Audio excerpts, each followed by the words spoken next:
Hi everyone and welcome to my channel.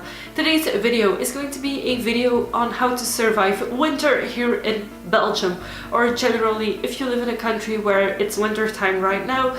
These tips might just help you. Also, just if it's colder than usual, because here we don't have snow etc. yet, but these are just some tips and tricks that I apply every single winter and that have seemed to work for me. So the first one is layer up your clothing. I know you are tempted to just wear a very thick coat over your normal clothes, but it's actually better to have like a undervest, then a t-shirt, then a sweater, and then your actual coat instead of just your coat over the top you would usually wear.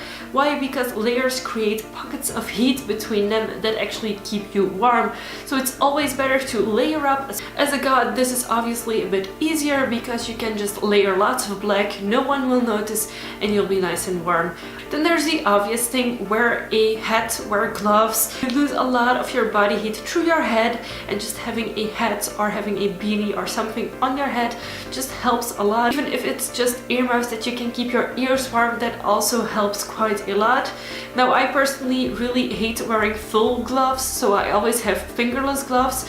It's a lot better to have full gloves, but since my hands are rather large, I cannot find decent gloves that fit me, that are still fine and delicate enough, because men's gloves just fall off my hands and women's gloves don't have long enough fingers. It's an issue, so I most of the time wear fingerless gloves, and I even layer 2 pairs of them over each other just to make sure I have warm hands. And then there's something that you can do to keep your hands even warmer, and it's those tiny, like heart-shaped or ball-shaped, I don't know what shapes they make them in. It's those tiny heat pockets. So you have to, the first time you use them, you just click it. So it's a tiny metal plate inside the pocket that you click. It causes a chemical reaction that heats up the material. It kind of solidifies and it gives up heat. It's not going to burn you, but you have to be careful the first minute that you don't directly put it on your skin. It just helps to keep your hands warm if you live in an especially cold area. I think that might be a good idea. Then there's a few beauty things that could help you. The first one is a classic. It is lip balm, because dry lips mean chapped lips and you have to put on some lip balm to heal them and just to keep them moisturized. It's also better to have lip balm on your lips than having actual spit on your lips, like saliva on it, because saliva is actually water, so it can freeze. So if you put a lot of saliva on your lips, it can freeze and it can become very cold. Then I also try to have a hand cream, so a moisturizing hand cream with me. I have this in my office on my desk most of the time. I also like to use waterproof mascara all the time, but if you don't like to use waterproof mascara, this might still be a good moment to try it, because, well, if it rains, if it snows, if something happens with the weather that your eyes do get wet, that you don't look like a panda, unless that's the look you're going for. If you have stretched ears like me during fall and winter, it's actually better to change to another material than metal. Instead of wearing metal, which can actually get really cold and even freeze, it's better to wear different materials. My personal favorite is silicone, but I wear it most of the time. I would never recommend acrylic plugs because they make your ears just go bad. So if you don't have silicone ones but you have wood ones, that would be perfect as well. I think glass ones might also be good, but I personally never wear glass ones because I have such a small size, and I just have a few silicone ones that I like to wear a lot.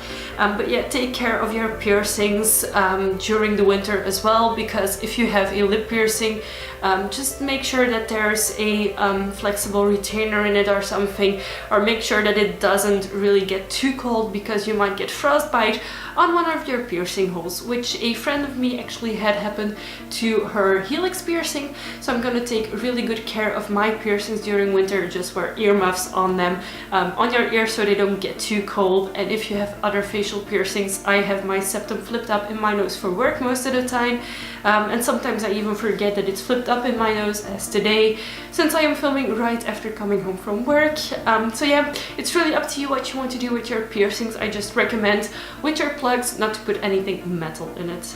And also, please take shelter if it rains. There's nothing worse than being rained on and then freezing to death because you're wet. So I always have a tiny umbrella as well in my purse, so that I have something to cover myself with, or something to keep away from the bad weather. This doesn't always help because there's a lot of wind here in Belgium, so it really depends on the weather if I can use it or not. These were my tips on surviving winter, especially here in Belgium. Winter is coming, or winter is already here actually. Yeah, I hope these tips help some of you. If you have other tips to share, feel free to do so in the comment section down below. Give this video a thumbs up if you like it. Please subscribe to my channel if you haven't already. I make new videos every single week and I would love to have you here. Yeah, and I will see you next time. Thanks for watching, guys. Bye!